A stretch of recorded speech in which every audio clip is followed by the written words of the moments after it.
2019 पर्यंत एकनाथ शिंदेंच्या मुख्यमंत्री पदाला भाजपसह राष्ट्रवादीचाही विरोध होता। संजय राऊतांचा मोठा दावा।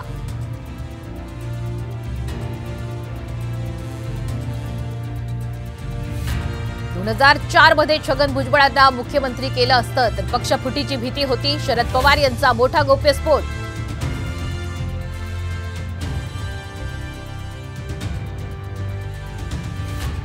उद्या मुंबईतील 6 मतदारसंघांसह राज्यातील 13 मतदारसंघात मतदान। राज्यभरात पोलीस यंत्रणा सज्ज।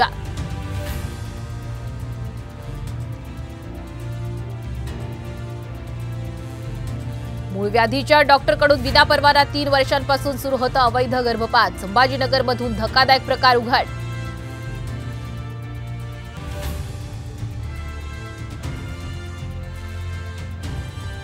पुण्यात महागड्या कारच्या धडकेत तरुण आणि तरुणीचा मृत्यू। 17 वर्षीय कार चालकावर गुन्हा दाखल।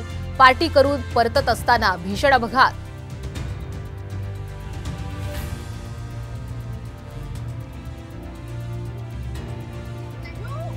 चाकणमध्ये गॅस टँकरचा स्फोट।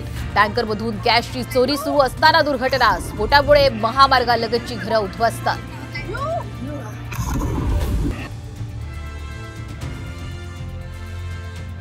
आणि सोनं प्रति तोळा 1000 तर चांदीच्या दरात प्रति किलो 3000ची वाढ। सोनं 76,200 रुपयांवर।